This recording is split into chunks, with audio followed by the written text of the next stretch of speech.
ನಮಸ್ಕಾರ, ನಾನ್ ಶರ್ಮಿತಾ ಶೆಟ್ಟಿ. ರೂಪಾ ರೋಹಿಣಿ ಫೈಟ್, ಸರ್ಕಾರದ ನಡೆ ಏನು? ಇಬ್ಬರನ್ನು ಕೇಂದ್ರದ ಸೇವೆಗೆ ಕಳಿಸುತ್ತಾ? ಕೇಂದ್ರದಿಂದ ಬಂದಂತ ಆ ಪತ್ರದಲ್ಲಿ ಏನಿದೆ? ಇದು ಐಎಎಸ್ ವರ್ಸಸ್ ಐಪಿಎಸ್, ಸಿಎಂ ನಡೆ ಏನು? ಸ್ಟೋರಿ.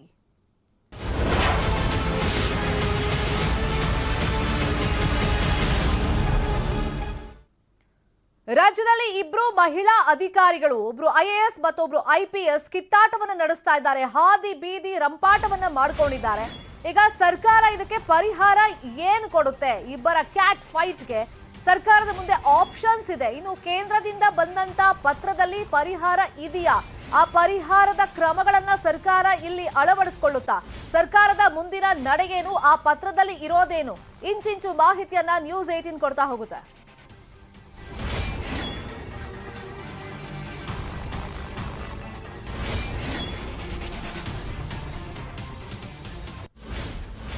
ನಿನ್ನೆ ಸರ್ಕಾರದ ಮುಖ್ಯ ಕಾರ್ಯದರ್ಶಿಗೆ ಇಬ್ರು ಹೋಗಿ, ರೂಪಾ ಮತ್ತೆ ರೋಹಿಣಿ ಸಿಂಧೂರಿ ಅವರು ಇಬ್ರು ಹೋಗಿ ತಮ್ಮ ತಮ್ಮ ಸ್ಟೇಟ್ಮೆಂಟ್ ಏನು ದೂರುಗಳನ್ನ ಕೊಟ್ಟು ಬಂದಿದ್ದಾರೆ. ಒಬ್ಬರ ಮೇಲೆ ಮತ್ತೊಬ್ರು ಕೊಟ್ಟು ಬಂದಿದ್ದಾರೆ. ಆದ್ರೆ ನೀವು ಪರ್ಸನಲ್ ವಿಚಾರಕ್ಕೆ ಕಿತ್ತಾಟ ಮಾಡೋದಾದ್ರೆ ಕುತ್ಕೊಂಡು ಮಾತಾಡಿ ಬಗೆಹರಿಸ್ಕೊಳ್ಳಿ. ಪ್ರೊಫೆಷನಲ್ ವಿಷಯ ಆದ್ರೆ ಸರ್ಕಾರದ ಗಮನಕ್ಕೆ ತನ್ನಿ ಅಂತ ಸರ್ಕಾರದ ಮುಖ್ಯ ಕಾರ್ಯದರ್ಶಿಗಳು ಸ್ಪಷ್ಟವಾಗಿ ಹೇಳಿದ್ದಾರೆ.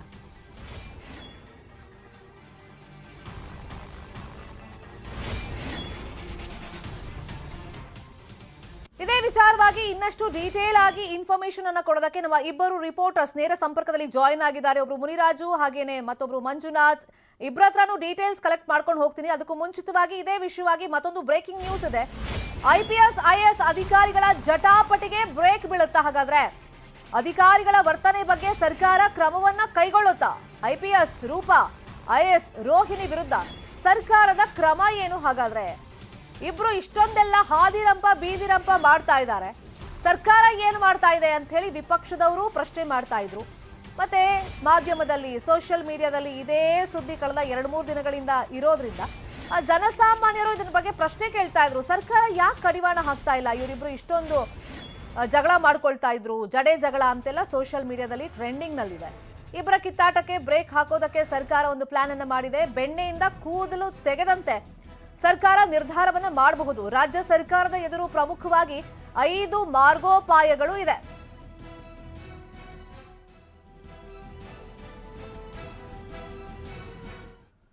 ಹಾಗಾದ್ರೆ ಸರ್ಕಾರದ ಮುಂದಿರುವಂತ ಆ 5 ಮಾರ್ಗೋಪಾಯಗಳು ಏನೇನು ಅಂತ ನಿಮ್ಗೆ ಮಾಹಿತಿಯನ್ನ ಕೊಡ್ತಾ ಹೋಗೋದಾದ್ರೆ, ಈಗ ಐಪಿಎಸ್ ಡಿ ರೂಪಾ, ಐಎಎಸ್ ಅಧಿಕಾರಿ ರೋಹಿಣಿ ಸಿಂಧೂರಿ ಅವರು, ಸೊ ಇಬ್ಬರನ್ನೂ ಕೂಡ ಕೇಂದ್ರದ ಸೇವೆಗೆ ಕಳಿಸಬಹುದು. ಮತ್ತೊಂದು ಆಪ್ಷನ್ ಇದೆ, ಇಬ್ಬರನ್ನ ಕಳಿಸ್ದೆ ಒಬ್ರಿಗೆ ಮಾತ್ರ ಕೇಂದ್ರ ಸೇವೆಗೆ ಕಳಿಸ್ಕೊಳ್ಬಹುದು. ಮೂರನೇ ಆಪ್ಷನ್ ನೋಡೋದಾದ್ರೆ ನಾವು ಇಬ್ರು ಅಧಿಕಾರಿಗಳ ಜಾಗಕ್ಕೆ ಬೇರೆಯವರನ್ನ ವರ್ಗಾವಣೆ ಮಾಡಬಹುದು. ಬಳಿಕ ಇಬ್ಬರನ್ನು ಕೇಂದ್ರ ಕಚೇರಿಗೆ ರಿಪೋರ್ಟ್ ಮಾಡ್ಕೊಳ್ಳೋದಕ್ಕೆ ಸೂಚನೆಯನ್ನ ಕೊಡಬಹುದು. ಈಗ ಒಬ್ಬರಿಗೆ ಕಡ್ಡಾಯ ರಜೆ ಅಂತ ಹೇಳಿ ಸರ್ಕಾರನೇ ಕೊಟ್ಟು ಅವರನ್ನ ಸ್ವಲ್ಪ ದಿನ ಮನೆಗೆ ಕಳಿಸುವಂತ ಕೆಲಸಗಳನ್ನು ಮಾಡಬಹುದು. ಸೊ ಈ ತರದ ಒಟ್ಟು 5 ಪರಿಹಾರ ಸರ್ಕಾರದ ಮುಂದೆ ಇದೆ. ಆ 5 ಮಾರ್ಗಗಳ ಪೈಕಿ ಸರ್ಕಾರ ಯಾವುದನ್ನ ಆಯ್ಕೆ ಮಾಡ್ಕೊಳ್ಳುತ್ತೆ ಅನ್ನೋದು ಈಗಿರುವಂತ ಕುತೂಹಲ. ಹಂಗಂತ ಏಕಾಏಕಿ ಇವರಿಬ್ರು ಮೇಲೂ ಕೂಡ ಕ್ರಮಗಳನ್ನ ಕೈಗೊಳ್ಳಕ್ ಆಗಲ್ಲ. ನಾನು ಆಗ್ಲೇ ಹೇಳ್ದಂಗೆ ಬೆಣ್ಣೆಯಿಂದ ಕೂದಲು ತೆಗಿತಾರಲ್ಲ, ಆ ತರ ಉಪಾಯವನ್ನ ಇಲ್ಲಿ ಮಾಡಬೇಕಾಗುತ್ತೆ. ಇದೇ ವಿಚಾರವಾಗಿ ಇನ್ನಷ್ಟು ಮಾಹಿತಿಯನ್ನು ಕೊಡೋದಕ್ಕೆ ಆಲ್ರೆಡಿ ನೇರ ಸಂಪರ್ಕದಲ್ಲಿ ಜಾಯಿನ್ ಆಗಿದ್ರು ನಮ್ಮ ರಿಪೋರ್ಟರ್ ಮುನಿರಾಜು. ಮುನಿರಾಜು, ಸರ್ಕಾರದ ಮುಂದೆ 5 ಮಾರ್ಗೋಪಾಯಗಳಿದೆ. ಹಂಗಂತ ಏಕಾಏಕಿ ಅದನ್ನ ಅಪ್ಲೈ ಮಾಡಕ್ಕೂ ಸಾಧ್ಯ ಇಲ್ಲ. ಯಾಕಂದ್ರೆ ಇಬ್ರು ಹಿರಿಯ ಅಧಿಕಾರಿಗಳು ಇರೋದ್ರಿಂದ ಸರ್ಕಾರನೂ ಕೂಡ ಇಲ್ಲಿ ಜಾಣ ನಡೆಯನ್ನ ಇಡಬೇಕಾಗುತ್ತೆ. ಹಾಗಾಗಿ 5 ಮಾರ್ಗೋಪಾಯಗಳು, ಇದನ್ನು ಯಾವ್ಯಾವ ಸಂದರ್ಭದಲ್ಲಿ ಅಪ್ಲೈ ಮಾಡಬಹುದು ಸರ್ಕಾರ ಅಂತ ಎಕ್ಸ್ಪ್ಲೇನ್ ಮಾಡ್ಕೊಂಡು ಹೋಗೋದಾದ್ರೆ.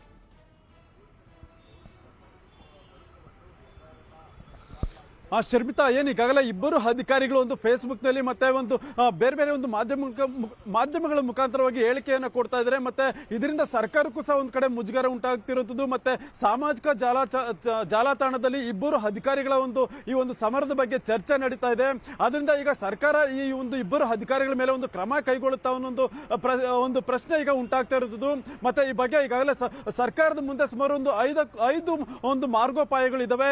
ಅಂದ್ರೆ ಅವ್ರ ಮೇಲೆ ಯಾವ ರೀತಿ ಆಕ್ಷನ್ ಎಚ್ಚರಿಕೆಯನ್ನು ತೆಗೆದುಕೊಳ್ಬಹುದು ಮತ್ತೆ ಏನೆಲ್ಲ ಅವಕಾಶಗಳು ಸರ್ಕಾರದ ಮುಂದೆ ಇದೆ ಅನ್ನೋದ್ರ ಬಗ್ಗೆ ನೋಡಬಹುದು. ಅದರಲ್ಲಿ ಪ್ರಮುಖವಾಗಿ ಏನು ಇಬ್ಬರು ಅಧಿಕಾರಿಗಳನ್ನ ಒಂದು ಕೇಂದ್ರ ಸೇವೆಗೆ ಮತ್ತೆ ವಾಪಸ್ ಕಳಿಸಬಹುದು, ಅಥವಾ ಇಬ್ಬರು ಅಧಿಕಾರಿಗಳಲ್ಲಿ ಒಬ್ಬರನ್ನ ಒಂದು ರಜೆ ಮೇಲೆ ಕಳಿಸಬಹುದು, ಮತ್ತೆ ಇನ್ನೊಬ್ಬರನ್ನ ಏನು ಕೇಂದ್ರ ಸೇವೆಗೆ ಕಳಿಸ್ಕೊಡುವಂತ ಒಂದು ಅವಕಾಶವೂ ಸಹ ಇರುತ್ತೆ. ಮತ್ತೆ ಅದೇ ರೀತಿ ಇಬ್ಬರ ಒಂದು ಸ್ಥಳಕ್ಕೆ ಬೇರೆ ಅಧಿಕಾರಿಗಳನ್ನ ವರ್ಗಾವಣೆ ಮಾಡಿ ಅವರ ಈಗ ಇರುವಂತಹ ಈ ಅಧಿಕಾರಿಗಳೇನಿದ್ರೆ ಅವರನ್ನ ಕೇಂದ್ರ ಕಚೇರಿಗೆ ಒಂದು ರಿಪೋರ್ಟ್ ಮಾಡಿಕೊಳ್ಳೋದಕ್ಕೂ ಸಹ ಒಂದು ಸೂಚನೆ ಕೊಡಬಹುದು, ಅಥವಾ ಏನು ಇಲಾಖಾ ತನಿಖೆಯನ್ನು ಸಹ ನಡೆಸುವಂತ ಸಾಧ್ಯತೆಗಳು ಸಹ ಸರ್ಕಾರದ ಮುಂದೆ ಇರುತ್ತೆ. ಆದ್ರೆ ಇಬ್ರು ಸಹ ಹಿರಿಯ ಅಧಿಕಾರಿಗಳೇ ಆಗಿರೋದ್ರಿಂದ ಏಕಾಏಕಿಯಾಗಿ ಸರ್ಕಾರ ಈ ರೀತಿ ನಿರ್ಧಾರಗಳನ್ನ ಕೈಗೊಳ್ಳೋದಕ್ಕೂ ಸಹ ಸ್ವಲ್ಪ ಯೋಚನೆಯನ್ನ ಮಾಡ್ತಾರೆ. ಯಾಕಂದ್ರೆ ಹಿರಿಯ ಅಧಿಕಾರಿಗಳಿದ್ದಾರೆ, ಮತ್ತೆ ಏನು ಸಾಮಾಜಿಕ ಜಾಲತಾಣದಲ್ಲಿ ಈ ರೀತಿ ಆರೋಪಗಳನ್ನು ಮಾಡ್ತಾ ಇದ್ದಾರೆ, ಅದಕ್ಕೆ ಒಂದು ಸೂಚನೆ ಕೊಡಬಹುದು ಮತ್ತೆ ಒಂದು ಎಚ್ಚರಿಕೆ ಕೊಡಬಹುದು. ಆದ್ರೆ ಏಕಾಏಕಿ ಕ್ರಮಗಳನ್ನ ಕೈಗೊಳ್ಳೋದಕ್ಕೂ ಸಹ ಸರ್ಕಾರ ಸ್ವಲ್ಪ ಹಿಂದು ಮುಂದೆ ನೋಡಬಹುದು, ಮತ್ತೆ ಅದ್ರ ಬಗ್ಗೆ ಒಂದು ಪರಿಶೀಲನೆ ಸಹ ನಡೆಸಬಹುದು. ಆದ್ರೆ ಸರ್ಕಾರದ ಮುಂದೆ ಈ ರೀತಿಯಾಗಿ ಒಂದು 3-4 ಅಂಶಗಳು ಇರೋದ್ರಿಂದ ಅದನ್ನ ಪರಿಗಣಿಸಿ ಅವ್ರ ಮೇಲೆ ಏನಾದ್ರೂ ಸೂಕ್ತ ಒಂದು ಆಕ್ಷನ್ ಅನ್ನ ತಗೊಳ್ಳುವಂತ ಸಾಧ್ಯತೆಗಳು ಸಹ ಇದೆ. ಬಹುಶಃ ಇವತ್ತೇನಾದ್ರೂ ಇದ್ರ ಬಗ್ಗೆ ಸರ್ಕಾರ ಒಂದು ನಿರ್ಧಾರವನ್ನ ತೆಗೆದುಕೊಳ್ಳಬಹುದು ಅನ್ನೋ ಒಂದು ಸಾಧ್ಯತೆಗಳು ಸಹ ಇರೋದ್ರಿಂದ ಯಾರಿಗೆ ರಜೆ ಸಿಗುತ್ತೆ ಅಥವಾ ಯಾರನ್ನಾದ್ರೂ ಈ ರೀತಿ ಏನು ಬೇರೆ ಕಡೆಗೆ ವರ್ಗಾವಣೆ ಮಾಡುವಂಥದ್ದು ಅಥವಾ ಕೇಂದ್ರ ಕಚೇರಿಗೆ ರಿಪೋರ್ಟ್ ಮಾಡ್ಕೊಳ್ಳೋದಕ್ಕೆ ಒಂದು ಸೂಚನೆ ಕೊಡುವಂಥದ್ದು, ಈ ಒಂದು ನಿರ್ಧಾರಗಳನ್ನ ಇವತ್ತು ಸರ್ಕಾರ ಕೈಗೊಳ್ಳುತ್ತಾ ಅಥವಾ ಏನು ಹಿರಿಯ ಅಧಿಕಾರಿಗಳು ಅಂತ ಹೇಳಿ ಕನ್ಸಿಡರ್ ಮಾಡಿ ಒಂದು ಎಚ್ಚರಿಕೆಯನ್ನ ಕೊಟ್ಟು ಸುಮ್ಮನೆ ಆಗ್ತಾರೆ ಅನ್ನೋದು ನೋಡ್ಬೇಕಿದೆ. Sharmita, Raju please be on line. ಈಗ ಕೇಂದ್ರ ಸರ್ಕಾರ ಒಂದು ಪತ್ರವನ್ನ ಬರೆದಿದೆ ಅಂತ ನಾವು ಇನ್ಫಾರ್ಮೇಶನ್ ಕೊಡ್ತಾ ಇದ್ವಲ್ಲ, ಆ ಪತ್ರದಲ್ಲಿ ಏನಿದೆ ಹಾಗಾದ್ರೆ? ರಾಜ್ಯ ಬಯಸಿದ್ದು ಅದೇ, ಕೇಂದ್ರ ಕೇಳ್ತಾ ಇರೋದು ಅದೇ. ರಾಜ್ಯ ಸರ್ಕಾರದ ಟೆನ್ಷನ್ಗೆ ಪರಿಹಾರ ಅಂತ ಹೇಳಿ ಕೇಂದ್ರ ಸರ್ಕಾರದ ಪತ್ರ ಇದೆ. ಕಳೆದ ವರ್ಷ ನವೆಂಬರ್ನಲ್ಲೇ ರಾಜ್ಯಕ್ಕೆ ಕೇಂದ್ರ ಗೃಹ ಸಚಿವರು ಒಂದು ಪತ್ರವನ್ನ ಕಳಿಸ್ಕೊಟ್ಟಿದ್ರು. ಕೇಂದ್ರ ಗೃಹ ಸಚಿವ ಅಮಿತ್ ಶಾ ಬರೆದಿದ್ದಂತ ಪತ್ರವೇ ಈಗ ರಾಜ್ಯ ಸರ್ಕಾರಕ್ಕೆ ಪರಿಹಾರ ಆಗುತ್ತಾ? ಅಧಿಕಾರಿಗಳ ನಡುವಿನ ಈ ಕಿತ್ತಾಟಕ್ಕೆ ಬ್ರೇಕ್ ಹಾಕೋದಕ್ಕೆ ನೋಡ್ಬೇಕಾಗುತ್ತೆ. ಆ ಪತ್ರದ ಆಧಾರದಲ್ಲೇ IAS IPS ಜಟಾಪಟಿಗೆ ಪರಿಹಾರವನ್ನ ಕಂಡುಕೊಳ್ಬಹುದು. ಆ ಪತ್ರದಲ್ಲಿ ಏನಿದೆ, ಆ ಪತ್ರ ಹೇಗೆ ಈ ಸಮಸ್ಯೆಗಳಿಗೆ ಪರಿಹಾರವನ್ನ ನೀಡುತ್ತೆ, ಅದ್ರ ಬಗ್ಗೆನೂ ನಾವು ಇನ್ಫಾರ್ಮೇಶನ್ ಕೊಟ್ಕೊಂಡು ಹೋಗ್ತೀವಿ. ನವೆಂಬರ್ 24, 2022 ಅಂದ್ರೆ ಕಳೆದ ವರ್ಷ ಸಿಎಂಗೆ ಅಮಿತ್ ಶಾ ಅವರಿಂದ ಈ ಪತ್ರ ಬಂದಿರೋದು. ಸಿಎಂ ಬೊಮ್ಮಾಯಿಗೆ ಅಮಿತ್ ಶಾ ಬರೆದಿದ್ದಂತ ಪತ್ರ ಏನಿದೆ, ರಾಜ್ಯದಿಂದ ಕೇಂದ್ರದ ಸೇವೆಗೆ ಬೇಕು IPS ಅಧಿಕಾರಿಗಳು ಅಂತ ಹೇಳಿ ಆ ಪತ್ರದಲ್ಲಿ ಉಲ್ಲೇಖವನ್ನ ಮಾಡಿದ್ರು. ನಿಯಮದ ಪ್ರಕಾರ ಕರ್ನಾಟಕದಿಂದ IPSಗಳು ಬರ್ತಾ ಇಲ್ಲ ಅಂತಾನು ಆ ಪತ್ರದಲ್ಲಿ ಉಲ್ಲೇಖವನ್ನ ಮಾಡಲಾಗಿತ್ತು. ಇನ್ನು ನಿಯಮದ ಪ್ರಕಾರ 48 IPS ಅಧಿಕಾರಿಗಳನ್ನ ಕಳಿಸ್ಬೇಕಾಗುತ್ತೆ. ಆದ್ರೆ ಕರ್ನಾಟಕದಿಂದ ಇಷ್ಟೊಂದು ಸಂಖ್ಯೆಯಲ್ಲಿ IPS ಅಧಿಕಾರಿಗಳನ್ನ ಕಳಿಸ್ಕೊಟ್ಟಿಲ್ಲ ಅಂತ ಹೇಳಿ ಆ ಪತ್ರದಲ್ಲಿ ಉಲ್ಲೇಖವನ್ನ ಮಾಡಲಾಗಿತ್ತು.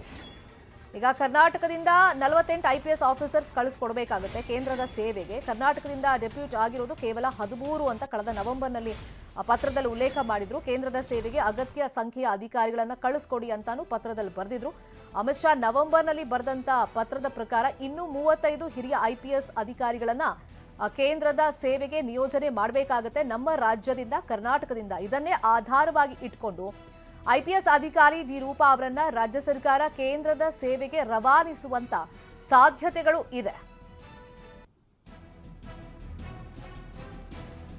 ಇದೇ ವಿಚಾರವಾಗಿ ಇನ್ ಡೀಟೇಲ್ ಆಗಿ ಇನ್ಫಾರ್ಮೇಶನ್ ಅನ್ನ ಕೊಡೋದಕ್ಕೆ ನೇರ ಸಂಪರ್ಕದಲ್ಲಿ ಕನೆಕ್ಟೆಡ್ ಇದ್ರು ನಮ್ಮ ರಿಪೋರ್ಟರ್ ಮಂಜುನಾಥ್, ಈಗ ಸರ್ಕಾರಕ್ಕೂ ಒಂಥರ ಟೆನ್ಷನ್ ಆಗಿತ್ತು ಮಹಿಳಾ ಅಧಿಕಾರಿಗಳ ಈ ಕಿತ್ತಾಟ. ಈಗ ವಾರ್ನಿಂಗ್ ಕೊಟ್ಟಿದ್ದಾರೆ, ವಾಟ್ ನೆಕ್ಸ್ಟ್ ಅನ್ನೋ ಪ್ರಶ್ನೆ ಸಹಜವಾಗಿ ಉದ್ಭವವಾಗುತ್ತೆ. ಅದಕ್ಕೆ ಪೂರಕ ಅನ್ನುವಂತೆ ಕೇಂದ್ರ ಸರ್ಕಾರದ ಈ ಪತ್ರ, ಅದರಲ್ಲಿ ಏನೆಲ್ಲ ಉಲ್ಲೇಖ ಆಗಿದೆ, ರೂಪಾ ಅವರನ್ನ ಈಗ ಕೇಂದ್ರ ಸೇವೆಗೆ ನಿಯೋಜನೆ ಮಾಡುವಂತ ಚಾನ್ಸಸ್ ಎಷ್ಟು ಮಟ್ಟಿಗೆ ಕಂಡು ಬರ್ತಾ ಇದೆ?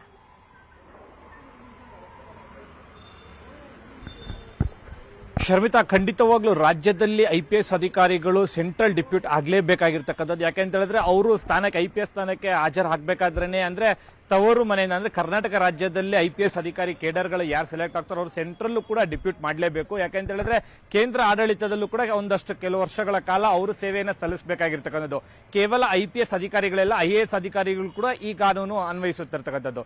ಜೊತೆಗೆ ಈಗ ಸದ್ಯಕ್ಕೆ ಅಂದ್ರೆ ಕಳೆದ ನವೆಂಬರ್ನಲ್ಲಿ ಖುದ್ದು ಅಮಿತ್ ಶಾ ಕಚೇರಿಯಿಂದನೇ ಒಂದು ಪತ್ರ ರವಾನೆ ಆಗುತ್ತೆ ಕರ್ನಾಟಕ ರಾಜ್ಯ ಸರ್ಕಾರ. ಅದರಲ್ಲೂ ಕೂಡ ಸಿಎಂ ಬೊಮ್ಮಾಯಿಗೆ ಒಂದು ರೆಫರಲ್ ಆಗಿ ಬರ್ತಾ ಇರ್ತಕ್ಕಂಥದ್ದು. ಏನಂತ ಹೇಳಿದ್ರೆ ನಿಮ್ಮ ರಾಜ್ಯದಿಂದ ಸುಮಾರು 43% ಅಷ್ಟು ಅಧಿಕಾರಿಗಳು ಡಿಪ್ಯೂಟ್ ಆಗಬೇಕಾಯ್ತು ರಾಜ್ಯ ಸರ್ಕಾರದಿಂದ ಕೇಂದ್ರ ಸರ್ಕಾರಕ್ಕೆ. ಆದ್ರೆ ಕೇವಲ 13 ಜನವನ್ನ ಮಾತ್ರ ಕಳಿಸ್ಕೊಟ್ಟಿದ್ದೀರಿ, ಇನ್ನು ಉಳಿದವರು ಯಾರು ಕೂಡ ಬರ್ತಾ ಇಲ್ಲ, ದಯವಿಟ್ಟು ಇದ್ರ ಬಗ್ಗೆ ನಿಗಾ ವಹಿಸಿ ಅಂತ ಹೇಳ್ತಾರೆ.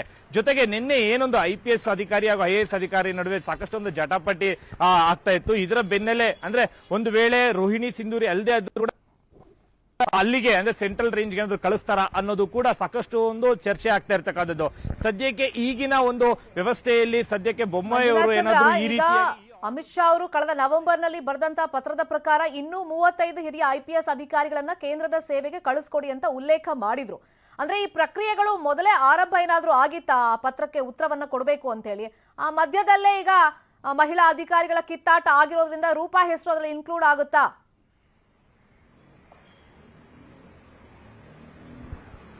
ಖಂಡಿತವಾಗ್ಲೂ ಈ ಹಿಂದೆ ಕೂಡ ಸಾಕಷ್ಟು ಬಾರಿ ಪತ್ರಗಳನ್ನ ಬರೆದಿರ್ತಕ್ಕಂಥದ್ದು, ಆದ್ರೂ ಕೂಡ ಯಾವುದಕ್ಕೂ ಕೂಡ ರೆಸ್ಪಾಂಡ್ ಆಗಲಿಲ್ಲ. ಸದ್ಯಕ್ಕೆ ಈ ವಿಚಾರವಾಗಿ ಇಟ್ಟುಕೊಂಡೆ ಈಗ ಸದ್ಯಕ್ಕೆ ರೂಪ ಅವ್ರನ್ನ ಎತ್ತಂಗಡಿ ಮಾಡುವಂತ ಸಾಧ್ಯತೆಗಳು ಕೂಡ ಇರ್ತಕ್ಕಂಥದ್ದು. ಯಾಕೆಂತ ಹೇಳಿದ್ರೆ ಕಳೆದ ಒಂದು ನವೆಂಬರ್ ನಲ್ಲಿ ಪತ್ರ ಆದ ನಂತರ ಯಾರ್ಯಾರನ್ನ ಡೆಪ್ಯೂಟ್ ಮಾಡಬೇಕು ಒಂದು ಲಿಸ್ಟ್ ಔಟ್ ಅನ್ನ ಮಾಡಕ್ಕೆ ಕೂಡ ಹೇಳಿದ್ರು ಸಿಎಂ ಬೊಮ್ಮಾಯಿ ಅವರು. ಆದ್ರೆ ಇಲ್ಲಿಯವರೆಗೂ ಕೂಡ ಯಾವೊಬ್ಬ ಪೊಲೀಸ್ IPS ಅಧಿಕಾರಿ ಕೂಡ ಮುಂದೆ ಬರ್ತಾರೆ. ಯಾಕಂತ ಹೇಳಿದ್ರೆ ಕರ್ನಾಟಕದಲ್ಲಿ IPS ಅಧಿಕಾರಿಗಳು ಈಗಾಗಲೇ ಒಂದು ನೆಲೆ ಊರ್ಬಿಟ್ಟಿದ್ದಾರೆ ಅಂತ ಹೇಳ್ಬೋದು. ಯಾಕಂತ ಹೇಳಿದ್ರೆ ಒಂದು ಕರ್ನಾಟಕಕ್ಕೆ ಬಂದಿರತಕ್ಕಂಥ IPS ಕೆಡರ್ ಆಫೀಸರ್ಗಳು ಸೆಂಟ್ರಲ್ ರೇಂಜ್ ಯಾಕೆ ಹೋಗಲ್ಲ ಅಂತಂದ್ರೆ ಒಂದು ಅವರ ಸ್ಥಾನಮಾನ ಹೆಚ್ಚಾಗಿರ್ತಕ್ಕಂಥದ್ದು, ಮತ್ತೆ ಸೆಂಟ್ರಲ್ ಕೇಂದ್ರ ಆಡಳಿತದಾಗ ಹೋದ್ರೆ ಕೇಂದ್ರದವರು ಅಂದ್ರೆ ಸೆಂಟ್ರಲ್ ಅವ್ರು ಏನ್ ಹೇಳ್ತಾರೋ ಅದನ್ನೇ ನಾವು ಪಾಲನೆ ಮಾಡಬೇಕಾಗಿರ್ತಕ್ಕಂಥದ್ದು, ಅವರ ಅಡಿಯಲ್ಲಿ ನಾವು ಬರ್ತೀವಿ. ಆದ್ರೆ ಇಲ್ಲಿ ರಾಜ್ಯದಲ್ಲಿ ಆ ರೀತಿಯಾಗಿಲ್ಲ, ಅವ್ರದೇ ದರ್ಬಾರಾಗಿ ನಡೆಸಬಹುದು ಅನ್ನೋ ರೀತಿಯಲ್ಲಿ ಕೆಲವು IPS ಅಧಿಕಾರಿಗಳು ಈಗಾಗಲೇ ಇಲ್ಲೇ ಇರ್ತಕ್ಕಂಥದ್ದು. ಸೆಂಟ್ರಲ್ ಡೆಪ್ಯೂಟ್ ಆಗಿ ಅಂತ ಹೆಸರು ಕೂಡ ಉಲ್ಲೇಖ ಮಾಡಿದ್ರು ಕೂಡ ಯಾರು ಕೂಡ ಹೋಗೋಕೆ ರೆಡಿ ಇಲ್ಲ ಅನ್ನೋದು ಕೂಡ ಮಾಹಿತಿಗಳು ರವಾನೆ ಆಗ್ತಾ ಇರ್ತಕ್ಕಂಥದ್ದು. ಒಟ್ಟಾರೆಯಾಗಿ ಕೇಂದ್ರ ಸಚಿವರು ಅಂದ್ರೆ ಗೃಹ ಸಚಿವರಾದಂತ ಅಮಿತ್ ಶಾ ಅವರೇ ಒಂದು ಪತ್ರವನ್ನ ಸಿಎಂಗೆ ಬರ್ದಿರೋದ್ರಿಂದ ಖಂಡಿತವಾಗ್ಲೂ ಇದ್ರ ಮೇಲೆ ಒಂದು ಈಗ ಸದ್ಯಕ್ಕೆ ಆಕ್ಷನ್ ಆಗುವ ಸಾಧ್ಯತೆಗಳು ಕೂಡ ಇರ್ತಕ್ಕಂಥದ್ದು.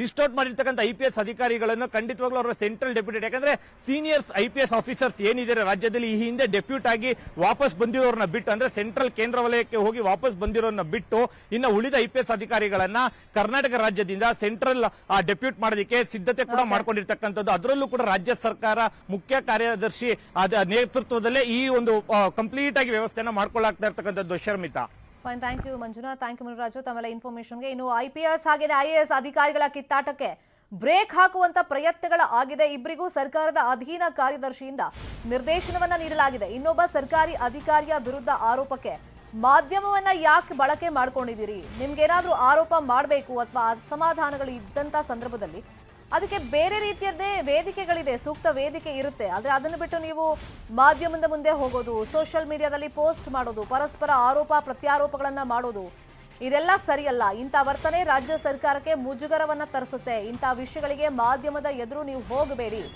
ಮಾಧ್ಯಮಗಳ ಮುಂದೆ ಹೋಗಬಾರದು ಅಂತ ಹೇಳಿ ಖಡಕ್ ಸೂಚನೆಯನ್ನ ನೀಡಲಾಗಿದೆ. ಇಬ್ರು ಅಧಿಕಾರಿಗಳಿಗೆ ರಾಜ್ಯ ಸರ್ಕಾರ ಈ ನಿರ್ದೇಶನವನ್ನ ಕೊಟ್ಟಿದೆ. ಈಗ ಫಸ್ಟಿಗೆ ಅಂತ ಇದ್ರು ಇದು ಆಡಳಿತಾತ್ಮಕ ವಿಷಯವಾಗಿ ಇವ್ರ ಮಧ್ಯದಲ್ಲಿ ಜಗಳ ನಡೀತಾ ಇರೋದಲ್ಲ, ಜಲಸ್ ಅಂತ ಪರಸ್ಪರ ಆರೋಪಗಳು ಕೇಳಿ ಬರ್ತಾ ಇತ್ತು. ಇನ್ನೊಂದ್ ಕಡೆ ರೂಪಾ ಅವರು ಅನೇಕ ಹೆಣ್ಮಕ್ಳ ಸಂಸಾರ ಹಾಳು ಮಾಡಿದ್ದಾರೆ ಅಂತ. ಸೊ ಈ ವಿಷಯವಾಗಿ ಈಗ ರಾಜ್ಯ ಸರ್ಕಾರ ಮಧ್ಯಪ್ರವೇಶ ಮಾಡಿದೆ. ಇದೇ ವಿಚಾರವಾಗಿ ಮತ್ತಷ್ಟು ಮಾಹಿತಿಯನ್ನು ನೀಡೋದಕ್ಕೆ ನೇರ ಸಂಪರ್ಕದಲ್ಲಿ ಜಾಯ್ನ್ ಆಗಿದ್ದಾರೆ ನಮ್ಮ political bureau head Chidanand Patel. Chidanand Patel, ಈಗ ವೈಯಕ್ತಿಕ ವಿಷಯಗಳನ್ನ ಮಾತಾಡಕ್ಕೆ ನಾವು ಮುಂದೆ ಬರಲ್ಲ ಅಂತ ಹೇಳಿ ಒಂದ್ 2-3 ದಿನದಿಂದ ಸರ್ಕಾರದ ಪರವಾಗಿ ಸಚಿವರು ಸಿಎಂ ಎಲ್ಲ ರಿಯಾಕ್ಷನ್ ಕೊಡುವಾಗ ನಾವು ನೋಡ್ತಾ ಇದ್ವಿ. ನಾವು ಒಂದು ಸೂಚನೆ ಕೊಡ್ತೀವಿ, ಕ್ರಮ ಕೈಗೊಳ್ತೀವಿ ಅಂತಾನೆ ಹೇಳ್ತಾ ಬರ್ತಾ ಇದ್ರು. ಮಾಧ್ಯಮ ಮತ್ತೆ ಸೋಷಿಯಲ್ ಮೀಡಿಯಾದಲ್ಲಿ ಯಾವಾಗ ಇವರು ಅದೇ ವೇದಿಕೆ ಅಂತ ಹೇಳಿ ಪರಸ್ಪರ ಕಿತ್ತಾಟ ಶುರು ಮಾಡಿದ್ರು, ಸರ್ಕಾರ ಈ ಖಡಕ್ ಆಗಿ ಏನ್ ಸೂಚನೆ ಕೊಟ್ಟಿದೆ ಇಬ್ರು ಅಧಿಕಾರಿಗಳಿಗೆ?